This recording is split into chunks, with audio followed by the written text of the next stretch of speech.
Hey guys, so I'm going to be filming Degrassi Junior High Season 2 today, like I said was coming out. My allergies have gotten a lot better. I think you can hear my voice is mostly back to normal now. So let's do Season 2. Again, it's only 13 episodes, a lot more manageable than, you know, Degrassi The Next Generation where it's like 45 episodes, right? So, let's jump into it. 1. Egbert.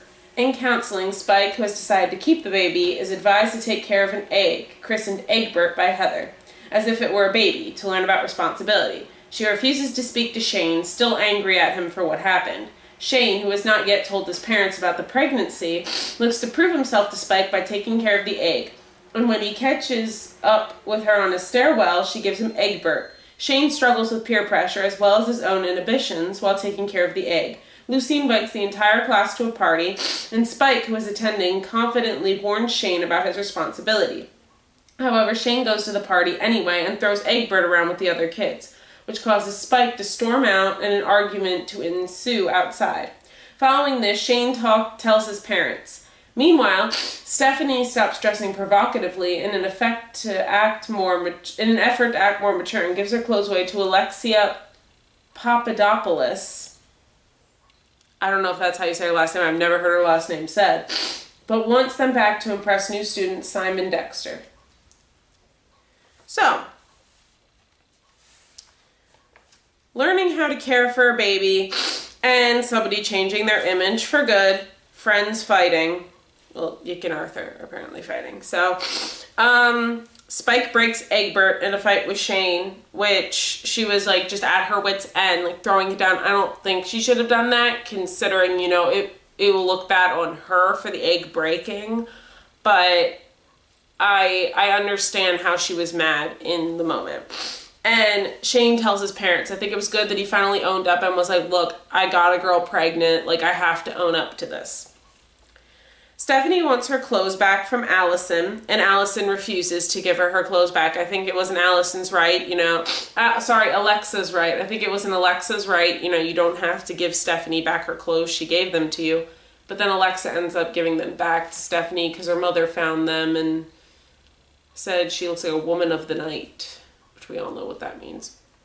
And continued. Their fight isn't focused on again. I guess it was like a little spat, but I guess I thought it was bigger.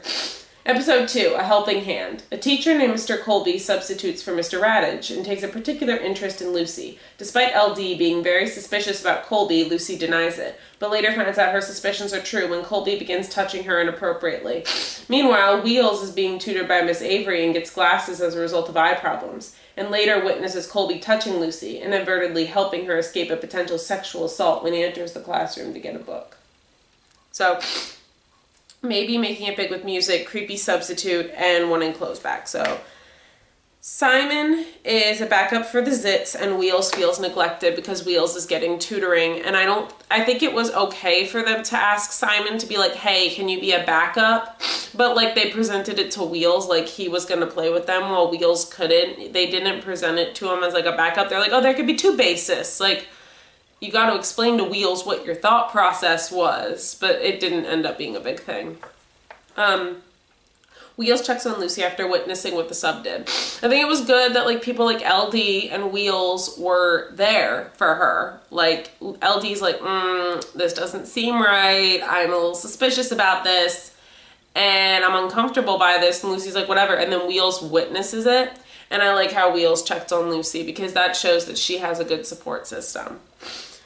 Stephanie got her clothes back after after Alexa's mom found them and grounded her. You know, like I said, I thought that happened in the last episode, happens in this episode. So Stephanie got her clothes back. Yay. I mean, I don't know, but I don't know why I wrote Allison when her name's obviously Alexa. It says it right up here. Alexa. I don't know. Maybe I was just somewhere else. Episode 3, Great Expectations. Joey develops a crush on the new girl, Liz O'Rourke, and assumes she does it because of her clothing choices. Visibly annoyed by receiving unwanted attention, she insults Stephanie's changing into provocative clothes at school. She later befriends Spike after the latter offers her to sit near her at lunch and explains to her that she wasn't judged in her hometown. Joey, however, becomes her work partner, ultimately planning to have sex with her. After buying condoms, he arrives at her home and they begin studying. When he tries to initiate a sexual encounter, an angered Liz then kicks him out of the house. Meanwhile, Stephanie continuously tries and fails to impress Simon. Okay. New student, talking about sex, wet dream. Dr. Sally is an update. And we met Dr. Sally in The Next Generation, but she showed up earlier here. So, Liz, she made a friend, Spike. I think it was good for Liz to talk to Spike, actively, make friends with her and, actively, be there for her. Liz rejects Joey when he brings up sex, and I think it was good to show Joey just because I dress this way doesn't mean I have sex. That's not a way to find out if somebody has sex, just because they dress a certain way. And Arthur learns from Dr. Sally about how wet dreams are normal and he's not a pervert. And I think it's good for them to have radio shows like that or classes like that in school to teach you you're not a pervert. It's a normal thing that just happens at that age. Episode 4, Dinner and a Show. Shane's father invites Spike and her mother to meet for dinner in order to discuss the baby. Shane tells this to Spike, who doubts that meeting would make a difference, and that her mother would accept the invitation at all. She ultimately does not end up telling her mother about the proposed meeting, but unbeknownst to her, her mother was already notified and had accepted the invitation. Meanwhile, Shane's parents are willing to put the baby up for adoption as soon as it's born, as well as send him to private school, which Shane strongly disagrees with. At the dinner, there is significant tension between Shane and his parents, with them wanting to send Spike to a home, as well as claiming that Shane agreed to go to private school. Shane defends Spike and accuses his parents of wanting to send him to a private school to avoid feeling embarrassed, farther adding that he would prove his responsibility as a father. Shane and Spike meet up at school the next day. Meanwhile, Melanie goes on her first date with Snake to see the film Revenge of the Reptiles, which she claimed to Yik was not her taste. When Joey and Wheels hijack Melanie and Snake's date, Yik discovers Melanie also watching the movie. Alcoholic mother imitating a cool student and pressuring somebody to smoke. So, Kathleen stands up to her mom, but her mother slaps her, which obviously I think it was good of Kathleen to stand up to her mother, but her mother slapping her was not okay. And her mom tries to apologize, but Kathleen decides to call a group that Rick told her about for children going through things, which I think was a good idea, that Kathleen was taking the initiative and, trying to get help for herself. Imitating a cool student, the kids decided it would be better than being themselves. They thought Rick was cool and they wanted to be like him, but then they decided it was better to just be themselves, which obviously be yourself. That's obviously the most important thing. And the kids that tried to smoke felt sick after smoking, because they knew that Rick smoked, so trying to be like him. And I just think it's don't try to smoke to be like somebody. Smoking is just going to cause bad things for you. I'm sorry, guys. My nose is so itchy. My God. Anyway, so, yeah, I just think it's Anyway, Caitlin is diagnosed with epilepsy after having a seizure during the holidays, but she secretly does not take her medication out of fear of embarrassment. She auditions for a school play named Love's Fresh Faces, where she competes with Kathleen to get the role of Isabel. During class, Caitlin has an absence seizure, much to the confusion of her friend Susie. After auditioning for the play, Caitlin has another, but maintains that she's fine and will be coming over to Susie's house for a sleepover. Before she goes to the sleepover, she leaves her medication in her room. Eventually, during the sleepover, Caitlin suddenly suffers a violent seizure. The next day before dropping her off, Caitlin's mother stresses the importance of the medication and wishes her good luck on the school play. However, Kathleen ends up winning the role, and Caitlin gets the role of Isabel's servant.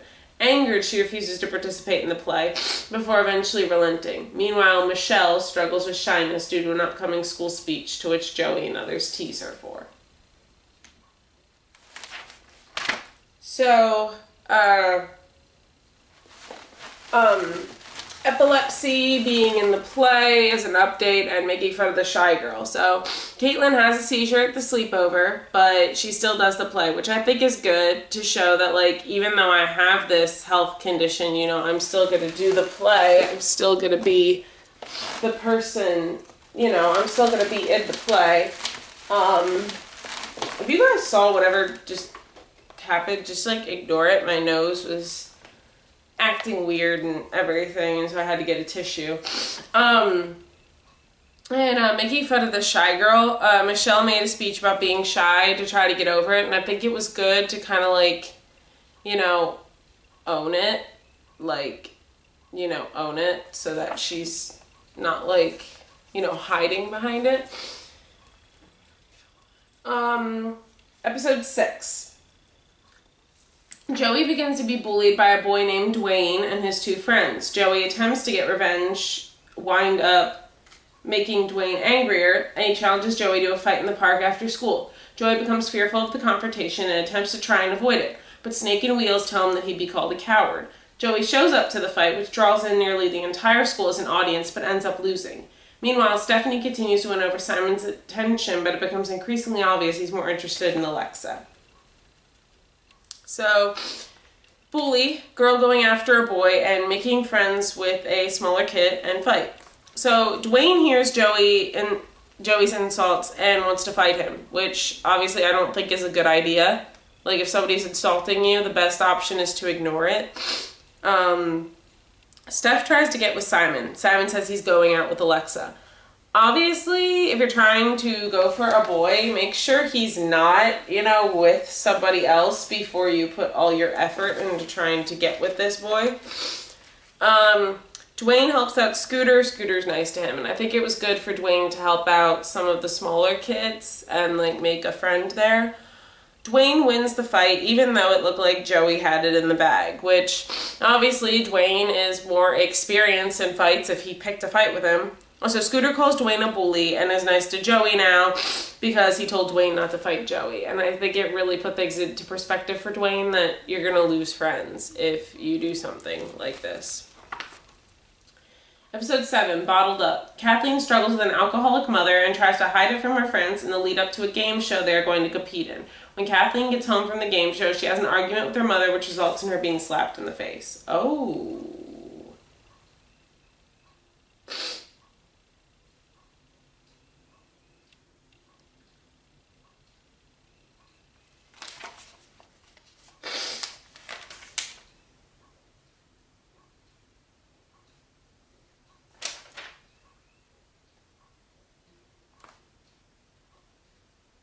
Hold on.